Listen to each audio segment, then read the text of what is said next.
사갈, 스, 스불론, 요, 셉, 베, 냐민. 자, 이렇게 12지파 맞나요? 네, 자, 외워볼게요. 르시레, 유단, 납갓, 아이스, 요베. 시작.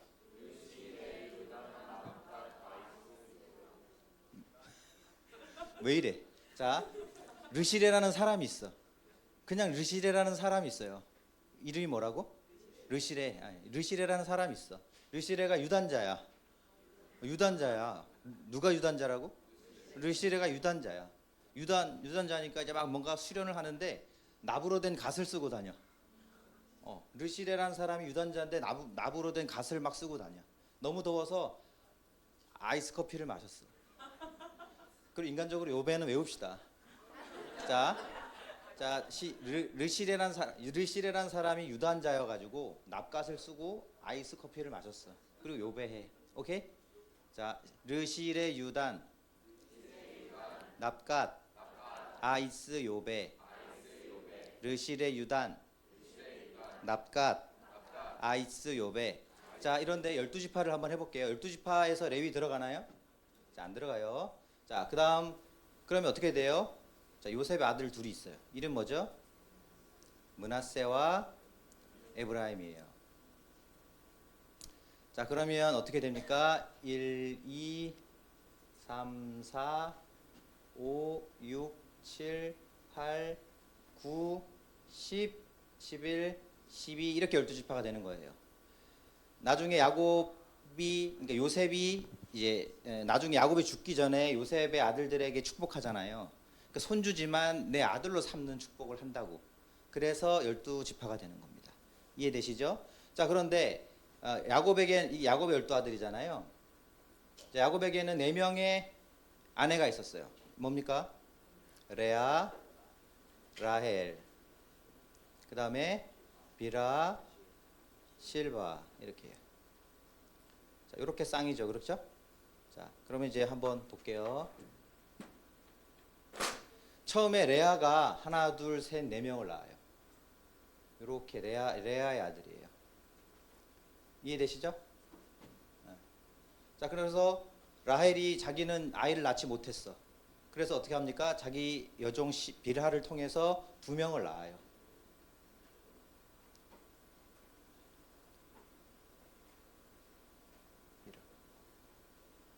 그 다음에 잘못했네요. 르시레 유다 납갓 아이스 요베 맞는데? 네. 이상하다. 한 명 빠졌네. 누가 빠졌죠? 예, 잠시만요. 레이를 빼버렸네. 레이. 자, 요렇게 4명을 낳아요. 그쵸? 이상할 뻔했어. 이렇게 레아가 낳습니다. 자, 그래서 비라를 통해서 요 2명을 낳아요.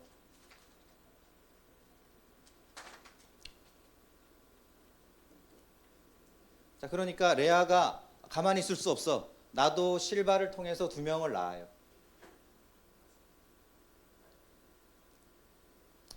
여기서 이제 합한채 얘기가 나옵니다. 그래서 다시 레아가 요 2명을 낳아요.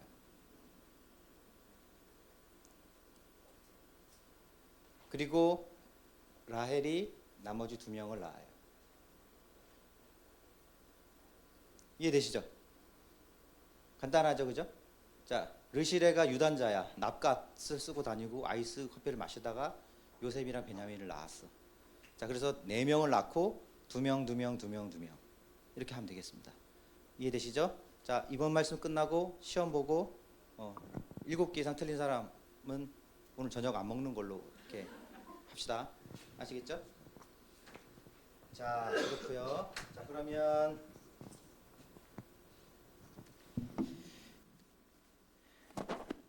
자, 29장 31절 보시겠습니다.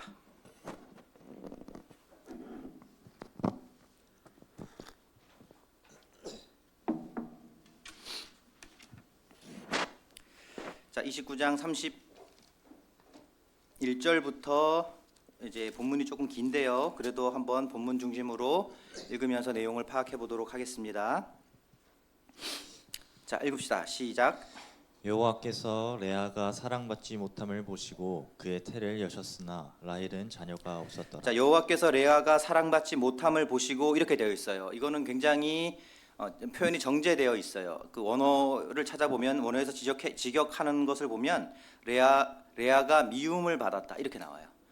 그러니까 야곱의 인생에서 굉장히 큰 약점이 있는데 그것은 사람을 차별하는 거예요. 자녀도 차별하죠.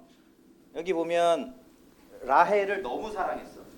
너무 사랑해서 이 두 명의 아들을 너무너무 사랑했죠. 그죠? 네. 그러면 이 형제들 사이가 좋을 수 있어요? 없어요? 좋을 수 없어요. 그리고 또 어떤 일이 있느냐? 이 비라 있잖아요. 비라. 르우벤. 둘이 간통을 합니다. 창세기 35장에 가면 이 이야기가 나와요. 자, 비라의 자식들이 있어요. 단과 납달리. 자, 그럼 이 사이가 좋을 수 있다 없다? 없다. 여러분, 이 모든 것들이 야곱이 뭔가 사람을 차별하고 자식을 차별하고 하나님 앞에서 스스로가 정죄되지 못해서 일어나는 그런 일들이다. 이렇게 이해하시면 되겠습니다. 여러분, 요셉이 왜 팔려갔을까요? 저기서 요셉을 팔잖아요, 형들이. 다 이런 것들이 야곱의 어떤 그러한 부분들 때문에 그런 일이 일어나는 거예요. 그냥 참고로 말씀을 드리면 요셉이 팔려갈 때 르우벤이 우리 팔지 말자. 우리 구덩이에 이렇게 해놓다가 이제 건져내 주려고 그러잖아요, 그죠? 근데 그때 형제들이 르우벤 이야기를 듣습니까, 안 듣습니까? 듣지 않아요. 귀뚱으로도 안 듣습니다. 오히려 유다 말을 들어요. 경청하였더라 이렇게 나오거든요. 왜 르우벤이 권위가 없었을까요? 당연히 그렇죠, 그죠? 여기 비라와의 일. 이제 그 그러니까 야곱이 비라와 르우벤이 이제 간통한 사실을 전해 들었다 이렇게 나와요. 35장에 가면 이게 전해 들었다는 얘기는 무슨 얘기예요? 중간에 아는 사람이 있다. 이게 다 아는 거예요. 이게 무서운 겁니다. 자, 어쨌든 레아는 사랑받지 못했습니다. 하지만 하나님께서 그것을 보셨죠. 32절입니다. 레아가 임신하여 아들을 낳고 그 이름을 르우벤이라 하여 이르되 여호와께서 나의 괴로움을 돌보셨으니 이제는 내 남편이 나를 사랑하리로다 하였더라. 네. 그가 다시 임신하여 아들을 낳고 이르되 여호와께서 내가 사랑받지 못함을 들으셨으므로 내게 이 아들도 주셨다 하고 그의 이름을 시므온이라 하였으며 그가 또 임신하여 아들을 낳고 이르되 내가 그에게 새 아들을 낳았으니 내 남편이 지금부터 나와 연합하리로다 하고 그의 이름을 레위라 하였으며 그가 또 임신하여 아들을 낳고 이르되 내가 이제는 여호와를 찬송하리로다 하고 이로 말미암아 그가 그의 이름을 유다라 하였고 그의 출산이 멈추었더라. 네. 계속 읽을게요. 라헬이 자기가 야곱에게서 아들을 낳지 못함을 보고 그의 언니를 시기하여 야곱에게 이르되 내게 자식을 낳게 하라. 그렇지 아니하면 내가 죽겠노라. 야곱이 라헬에게 성을 내어 이르되 그대를 임신하지 못하게 하시는 이는 하나님이시니 내가 하나님을 대신하겠느냐. 라헬이 이르되 내 여종 비라에게로 들어가라. 그가 아들을 낳아 내 무릎에 두리니 그러면 나도 그로 말미암아 자식을 얻겠노라 하고. 내 무릎에 두리니라고 하는 이 말은 내가 아들로 삼겠다라는 표현입니다. 그의 시녀 비라를 남편에게 아내로 주매 야곱이 그에게로 들어갔더니 비라가 임신하여 야곱에게 아들을 낳은지라.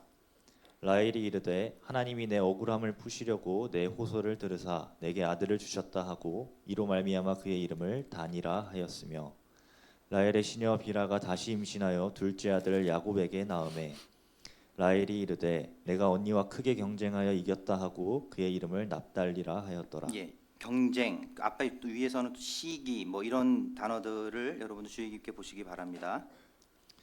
레아가 자기의 출산이 멈춤을 보고 그의 시녀 실바를 데려다가 야곱에게 주어 아내로 삼게 하였더니 레아의 시녀 실바가 야곱에게서 아들을 낳음에 레아가 이르되 복되도다 하고 그의 이름을 가지라 하였으며 레아의 시녀 실바가 둘째 아들을 야곱에게서 낳음에 레아가 이르되 기쁘도다 모든 딸들이 나를 기쁜 자라 하리로다 하고 그의 이름을 아셀이라 하였더라.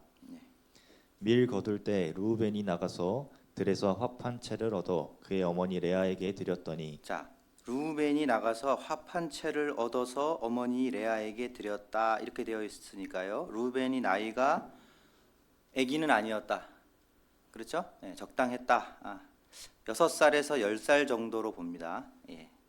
그리고 얻었다라고 되어 있는데요. 원어로 보면 주었다. 길 가다가 그냥 취득하였다라는 의미입니다. 근데 그것을 이제 어머니에게 드렸고요. 합 한 채는 그냥 지중해 연안에 나는 어떤 마약성을 띤 어떤 생식에 어떤 도움을 주는 그런 어떤 식물로 알려져 있는 열매 이렇게 이해하시면 되겠습니다. 라헬이 레아에게 이르되 언니의 아들의 합한 채를 청구하노라. 레아가 그에게 이르되 내가 내 남편을 빼앗은 것이 작은 일이냐? 그런데 내가 내 아들의 합한 채도 빼앗고자 하느냐? 라헬이 이르되 그러면 언니의 아들의 합한 채 대신에 오늘 밤에 내 남편이 언니와 동침하리라 하니라. 예, 레아가 이르되 내가 내 남편을 빼앗은 것이 작은 일이냐 이렇게 됐는데요. 레아는 남편이 누구 남편이라고 생각하는 거예요? 자기의 남편이라고 생각하는 거예요. 왜 그럴까? 자기가 먼저 결혼했으니까 내가 본처야 뭐 이런 이야기로 이해할 수 있고요. 또 중요하게 생각해야 될 것은 무엇이냐면 언니의 아들이 준 거, 뭐 너의 아들, 내 아들 이렇게 구분짓는다는 거예요. 야곱의 아들들 안에서. 그런데 이러한 일들이 왜 일어나느냐? 엄마 사이의 갈등 때문에 이러한 일들이 일어나고요. 엄마 사이의 갈등은 왜 일어난다 그랬죠? 아버지의 편애 때문에 일어난다라고 했어요. 여러분, 아이가 둘이 이렇게 있는데 한 아이만 너무 이뻐해. 그럼 어떻게 되나요? 얘네 둘이 싸우는 거예요. 편애는 정말 무서운 것입니다. 저도 아들이 하나 있거든요. 교회에서 막 뛰어다녀요. 그런데 성도들이 내 아이 안 안아주고 다른 아이만 안아주면 싸울 거예요. 나는 가만히 있지 않을 거예요. 왜 내 새끼 안 안아주냐고. 그런데 정말 치사스러워서 얘기 안 해요. 하지만 마음속에 이런 게 이제 자리 잡게 되는 거예요. 여러분들 지금 웃으셨지만 여러분 교회에서 모든 아이들을 고루고루 안아주시게 되기를 바라요. 그리고 모든 성도들을 정말로 정말 의도해서 공평하게 이렇게 대해 주시길 바라고요. 어디 동영상 하나 만들 때도요. 성도 이 몇 장에 이 성도가 몇 번 들어가는지 이거 다 계산하시기를 축원합니다. 예. 여러분 교회는 그래야 돼요. 교회 여러분 큰 문제 가지고 교회에서 싸우지 않아요. 작은 거 가지고 이제 싸우게 된다고요. 지금 이 문제가 이제 그렇게 해서 일어나는 일이다. 이 갈등이 이게 지금 간단한 문제가 아닙니다. 네, 일단 볼게요. 저물 때에 야곱이 들에서 돌아오매 레아가 나와서 그를 영접하며 이르되 내게로 들어오라. 내가 내 아들의 합한 채로 당신을 샀노라. 그 밤에 야곱이 그와 동침하였더라. 뭐 이런 것들로 보아서 여성이 남성을 취하는 뭐 그런 권리를 문화적으로 가지고 있었다라는 것도 추측해 볼 수 있죠. 하나님이 레아의 소원을 들으셨으므로 그가 임신하여 다섯째 아들을 야곱에게 낳은지라. 레아가 이르되 내가 내 시녀를 내 남편에게 주었으므로 하나님이 내게 그 값을 주셨다 하고 그의 이름을 이사가리라 하였으며. 자, 이스라엘 12아들 이름 외워보도록 하겠습니다. 보지 말고 시작. 르시레란 사람이 뭐한 사람이라고? 유단자였어. 그래서 어떻게 했다고요? 납갓을 쓰고 다녔어. 그래서 아이스 커피를 먹었어. 그 다음에 요셉, 베냐민, 르시레, 유단, 납갓, 아이스, 요베.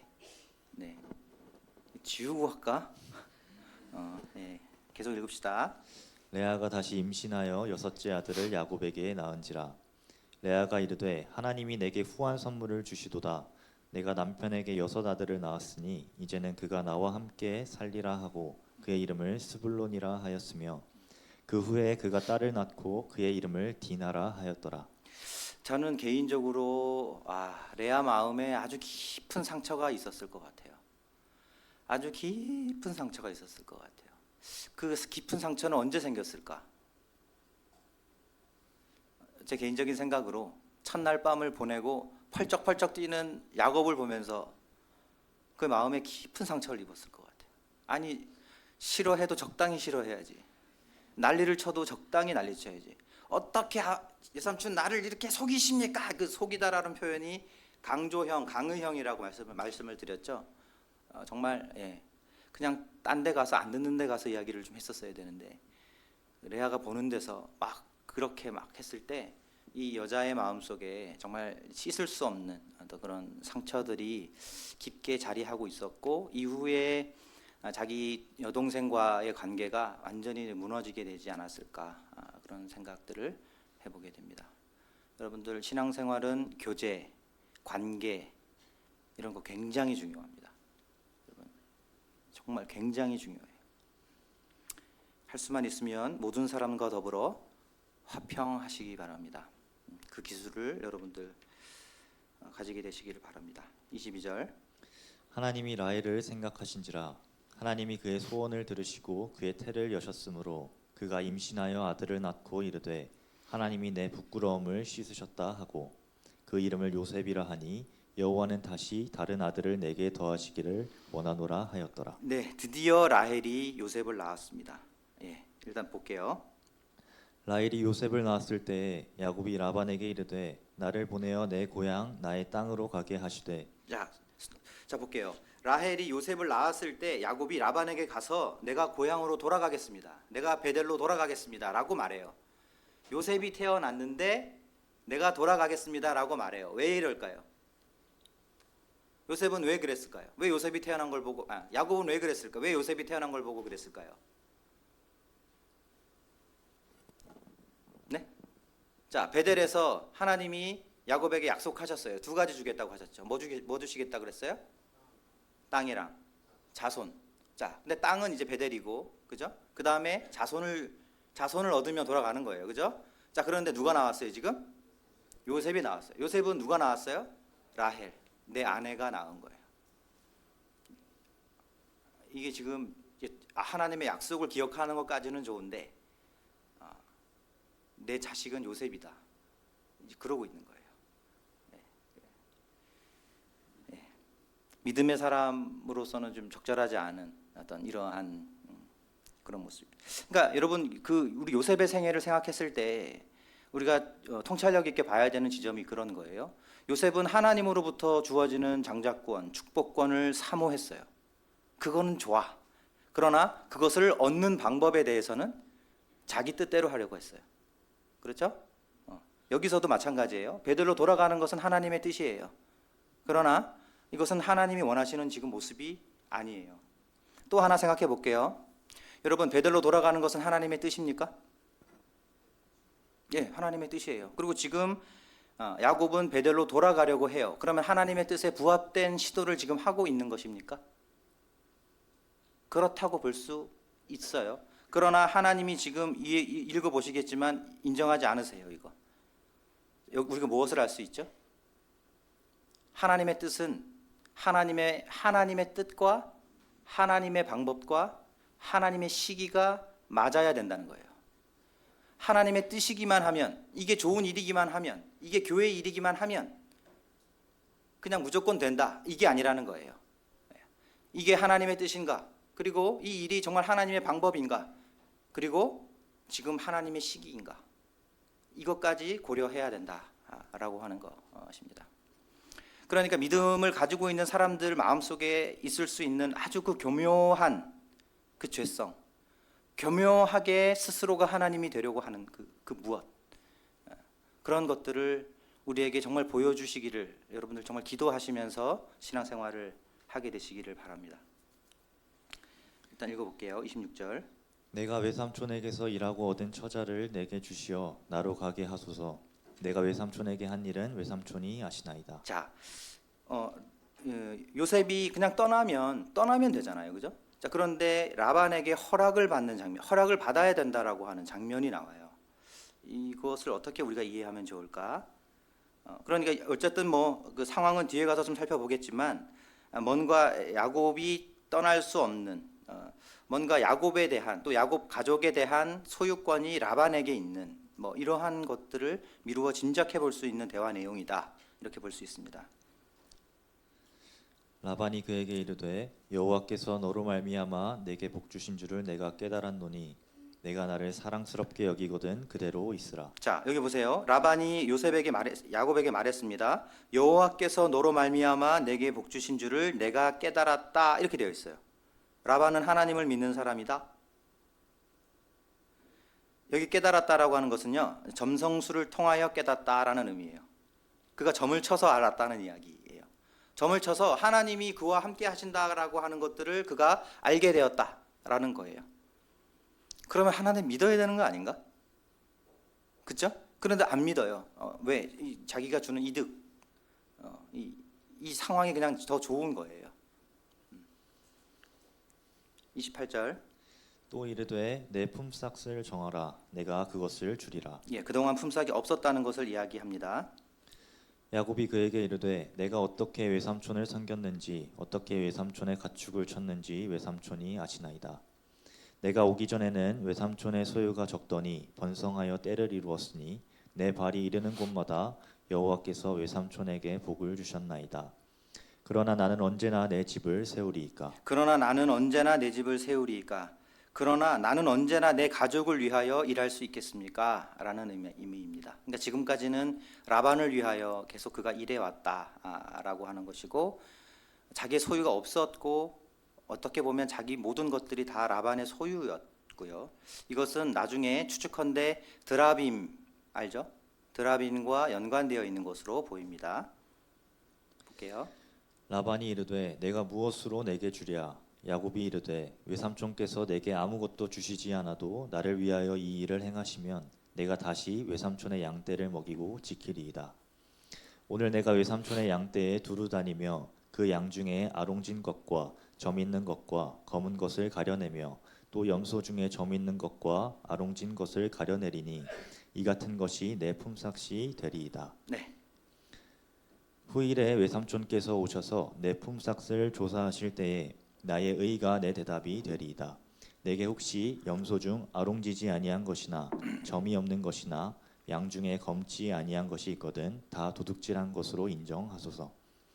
라반이 이르되 내가 내 말대로 하리라 하고. 자, 그 유명한 이제 그 얼룩진 짐승은 내 거, 희고 좋은 건 라반 거. 이제 요 딜을 이제 하게 되는 것이죠. 이제 그 장면입니다. 그래서 라반이 이제 34절에 보시면 라반이 이르되 내가 너의 말대로 하리라 이렇게 아주 쿨하게 인정해 줘요. 자, 그런데 라반의 행동을 봅시다. 35절.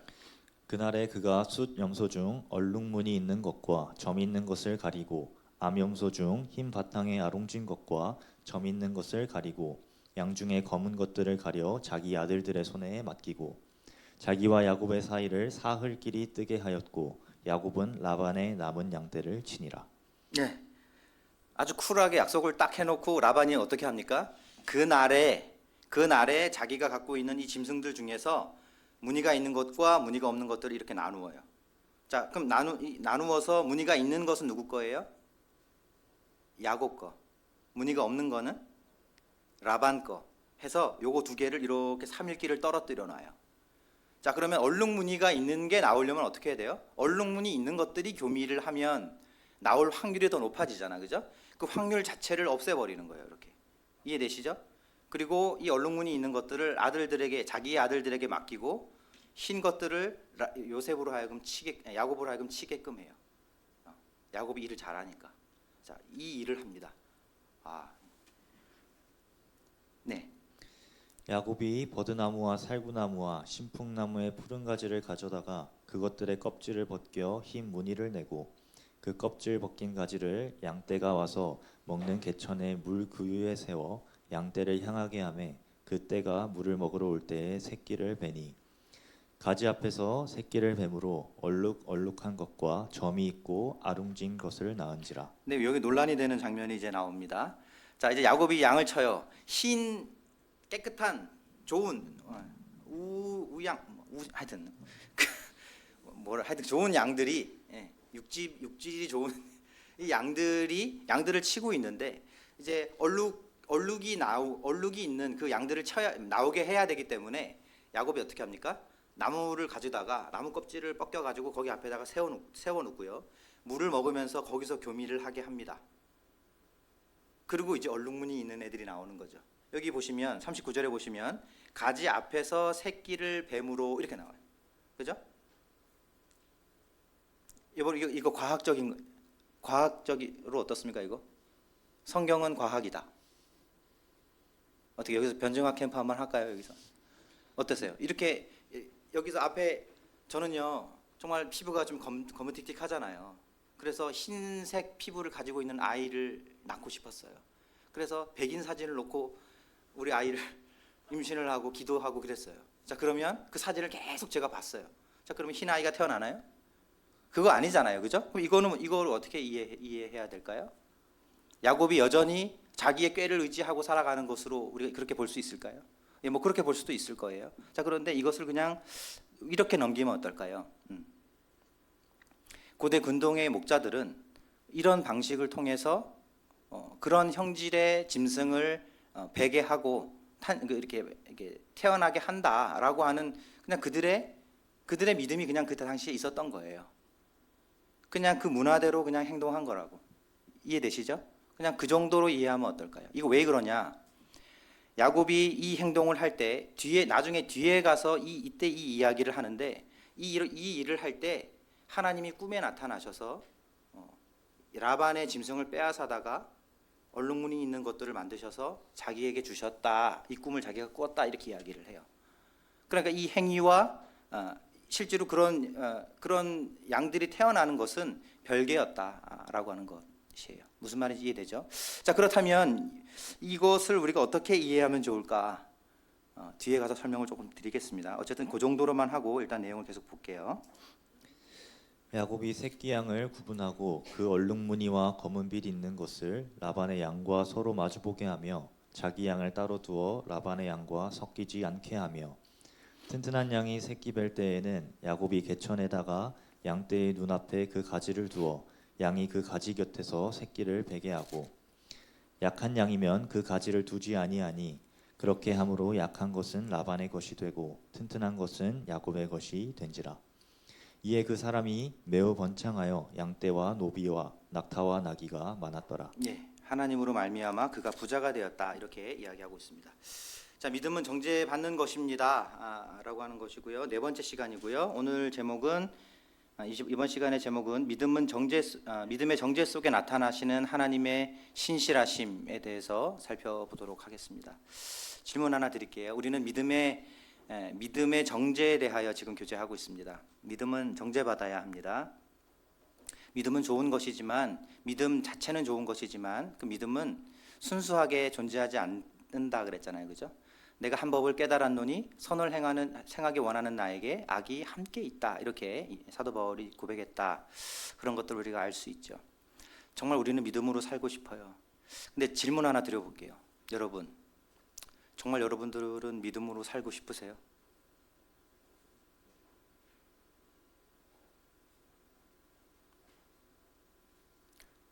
자, 이스라엘의 12아들 이름 외워보겠습니다.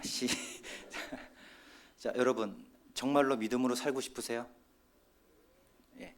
야곱은 믿음을 가지고는 있었지만 여전히 자기가 뭔가를 해서 정말 자기가 스스로 왕이 되어서 살아보고 싶은 이 욕구가 굉장히 강한 사람이었고 하나님은 그것을 제하여 버리시는 지금 과정을 겪고 있는 거잖아요. 그러니까 하나님이 원하시는 것은 정말 순수하게 하나님을 바라보고 믿음의 주여 또 온전케 하시는 이인 예수를 바라보고 살게 하는 것. 정말 때를 따라 까마귀가 물어다 주는 그 먹이를 먹으면서 이제 그렇게 살아가는 것. 그게 믿음이잖아요. 그죠? 하나님으로 말미암아. 정말 하나님으로 말미암아 살아가는 것. 근데 여러분 정말 믿음으로 살기를 원하세요? 딴 주머니 하나 차고 싶지 않으세요? 저는 그렇던데. 제가 사역하기 전에, 그러니까 제대하기 전에 월급이 괜찮았습니다. 그래서 제대를 하기 전에 막 형제님들 간증할 때 막 주님께서 때를 따라 다 공급해 주시 이런 간증 들으면 막 마음이 막 뜨거워지고 막 그랬거든요. 근데 제대를 딱 하고 나니까 버릇이 하나 생겼어요. 그 버릇이 뭐냐면 지나가다가 좋은 건물 있으면 저거 내 거야 라고 생각해요. 그냥 상상해. 저 건물이 내 거야. 그래서 저기서 월세가 얼마가 나와. 그냥 상상해요.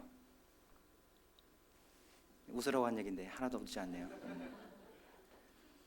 그냥 상상이니까요. 그리고 돈 많은 친구가 하나 있었으면 좋겠어.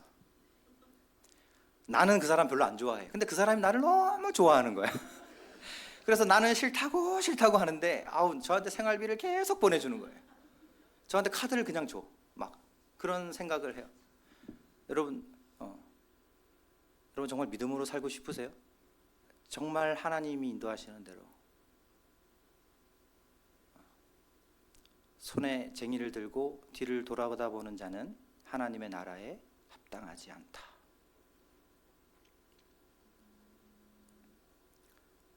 여러분 정말 믿음으로 살고자 하는 그 열망을 하나님께서 우리에게 주시길 바랍니다. 정말로 그렇게 되기를 바랍니다. 하나님이 우리 삶을 정말로 정죄하셔서 정말 하나님으로 살기를 정말 소망하고 정말 그렇게 간증하며 살 수 있게 되기를 정말로 바랍니다. 저도 제대하고 알았어요, 이거. 제가 그렇지 않다는 거를, 제가 제 마음속에 욕심이 참 많다는 것을 제대하기 전에 알았었으면 참 좋았을 텐데 제대하기 전에 하나님을 알게 하시지 않으시고 제대하고 난 다음에 알게 하셔가지고 하나님한테 속았습니다. 자, 오늘 방금 지금 읽으셨던 이 본문은 두 가지 사건을 우리에게 알려줍니다. 두 가지의 갈등을 우리에게 알려줘요. 첫 번째는 야곱의 가정에게 있었던 그 갈등이고요. 또 하나는 야곱 그러니까 내부에 있었던 갈등이고 또 하나는 외부에 있었던 라반과의 갈등입니다. 하나씩 볼게요. 첫 번째로는 그 아내들이 갈등을 벌이는 그 장면입니다. 그러니까 하나님의 뜻 가운데서 하나님의 어떤 신실하심을 가지고 살아가고 있는데 뜻하지 않은 문제가 생긴 거죠. 가장 어려운 문제가 하나 생긴 거예요. 그게 뭐였냐면 가정 안에서의 문제입니다. 저도 일전에 어떤 목사님, 은퇴하신 목사님 설교를 들어본 적이 있는데 그 목사님이 은퇴하시면서 이런 얘기를 하셔요. 내가 목회를 하면서 이런 경우가 있었다는 거죠. 교회가 아무리 어려워도 우리 가정이 괜찮으면 나중에는 교회를 수습하더라는 거예요. 교회가 아무리 어려워도 내 가정이 괜찮으면 나중에는 교회도 괜찮아지더래요. 자, 그런데 교회는 괜찮은데 내 가정이 어려우면 나중에는 교회도 어려워지더래요. 이해되시죠? 이 말이? 여러분 이 가정이 어렵다고 하는 건 굉장히 힘든 일입니다. 가족 간의 일이잖아요. 그리고 야곱의 입장에서 자기 자녀들이 지금 이런 일들을 막 벌이기도 하고요. 뭐라 그래야 되나요? 몇 번째 아내인지 모르겠지만 비라와 루벤이 막 뭐 이렇게 간통도 막 벌이고요. 이런 일들이 막 일어나고 형제들끼리 네 아들 내 아들 그리고요. 막 힘들고 어려운 이런 어떤 그런 갈등이 막 벌어지고 있는 것을 볼 수가 있어요. 그러니까 하나님의 뜻이 뭔가 어그러지는 것 같이 막 보여지는 이런 것이죠. 자, 그런데 여러분 생각해 보시죠. 그러는 갈등 속에서 지금 하나님이 뭐 하고 계시나요? 하나님이 베델에서 뭐 주겠다고 약속하셨어요? 땅과 자손을 주시겠다고 약속하셨잖아요. 그죠? 자, 그런데 그 갈등이 막 벌어지는 상황에서도 하나님이 지금 뭐 하세요? 자손을 뭐 만들고 계시는 거예요. 하나님의 백성을 계속해서 생산해 가고 계신다라고 하는 거예요. 여러분 일이 잘 되지 않을 때에도 우리 마음속에 생각해야 될 것이 있어요. 그게 뭐냐면 우리 하나님은 신실하시다라는 거예요. 여러분 교회 가운데서도 막 의견이 나뉘고 이런저런 일들로 막 싸우기도 하고 답답하고 어려운 일들을 겪을 때도 있어요. 또 여러분들 개인의 삶 속에서도 막 이성 문제가 막 제대로 되지 않고 막 어려울 때도 막 있어요. 막 삼각관계, 사각관계 막 지금 여기도 막 그럴 수 있어. 서로 얘기 안 하는 뿐이지. 막 그럴 수도 있어요. 하지만 그 가운데서도 우리가 기억해야 될 것은 하나님은 신실하시다라는 거예요. 하나님은 당신의 뜻을 이루어 가신다라는 거예요. 그 사건을 이 상황을 여러분들 기억하시게 되길 바랍니다. 두 번째로는요. 라반과의 갈등입니다. 라반은 정말 특별한 사람이었어요. 라헬과 결혼하기로 했는데 일어나 보니 레아였어. 일어나서 외삼촌에게 가서 따졌는데 한마디로 정리했잖아요. 그죠? 우리 고장에서는 동생을 형보다 앞세우는 경우는 없어. 너도 그랬잖아. 딱 이 한마디로 그냥 정리를 해버리는 그런 라반이었습니다. 생각해 보니까 지금까지 거의 14년 이상을 품삯을 제대로 주지 않고 자기 가정을 제대로 세우지 않고 세우지 못하게 하면서 그가 야곱을 이렇게 가혹하게 학대했던 이런 것들을 이제 볼 수 있습니다. 자, 그런데 이제 얼룩진 짐승과 이제 흰 짐승을 나누는 그 장면을 통하여서 하나님이 라반의 짐승을 빼앗아다가 야곱에게 이렇게 주시는 장면이 나와요. 자, 우리 여기서는 이해해 봅시다. 나뭇가지를 벗겨다가 교미를 하는 짐승들 앞에 두면 얼룩진 짐승들이 태어나나요? 그렇지 않죠. 자, 그런데 이것이 무엇을 의미하냐면요. 자, 나뭇가지가 있어요. 벗겼습니다. 그럼 안에 흰 속살이 나오죠, 그죠? 이 속살의 원어가 뭐냐? 라반입니다. 무슨 말인지 이해되시죠? 벗겨서 라반을 앞에다 세워두고 하나님이 라반 재산을 빼앗아다가 지금 누구에게 주고 있어요? 야곱에게 주고 계신 거예요. 자, 지금 재산을 형성하게 만들어 주시는 거예요. 재산을 형성하게 만들어 주시는 이유는 그가 이제 베델로 돌아갈 수 있게 하나님이 준비시켜 주고 계시는 거예요. 자, 정리하면 자손과 재산을 하나님이 이 여러 가지 갈등 속에서도 신실하게 준비하고 계신다라고 하는 거예요. 우리 하나님은 신실하신 분이십니다. 어떤 환경 속에서도 당신의 뜻을 이루어 가시는 그 하나님이시다라고 하는 거예요. 요즘에 강릉교회에서는 요셉에 대해서 이제 공부를 하고 있는데요. 하나님이 요셉에게 꿈을 주셨어요. 그죠? 형들의 벼단이 자기에게 이렇게 절하는 꿈이었어요.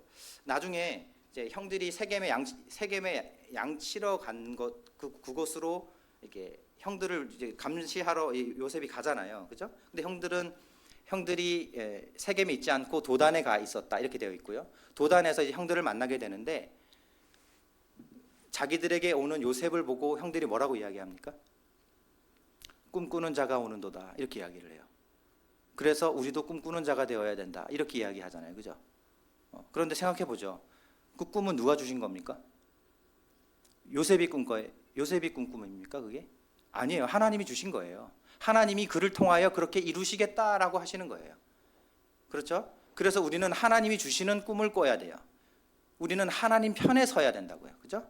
이해되시죠? 그런데 하나님이 나중에는 형들이 막아서고 뭐 여러 가지 술 맡은 관원장이 배반하고 뭐 이렇게 강간 미수범으로 막 잡혀 들어가고 이렇게 방해 장애물들도 많고 방해하는 사람들도 많았지만 결국은 하나님은 당신의 뜻을 이루어 가시는 분이다라고 하는 거예요. 무슨 말인지 이해되시죠? 가장 결정적인 장면이 있었어요. 요셉이 감옥에 잡혀 있을 때 그때 바로의 왕궁에서 바로가 술 맡은 간원장과 떡 맡은 간원장에게 화를 내는 장면이 나와요. 그래서 그 둘이 요셉이 갇혀져 있는 그 감옥으로 들어옵니다. 누가 보냈을까요, 이거? 하나님이 보내신 거예요. 하나님의 뜻을 이루시기 위해서 아무것도 할 수 없는 요셉을 위해서 하나님이 바로의 궁전에서 일을 하셨다라고 하는 거예요. 여러분, 하나님은 신실하십니다. 여러분들의 삶 속에서 하나님은 당신의 뜻을 이루어 가시는 분입니다. 여러분들이 지금 어떠한 상황에 놓여져 있는지는 잘 모르겠습니다만은 여러분들을 통하여 하나님께서 당신의 뜻을 이루실 것입니다. 이해하셨죠? 예. 또 첫 번째 시간 끝입니다. 예.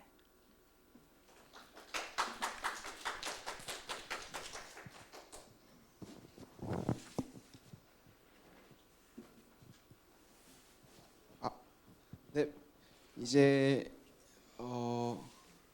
잠시만.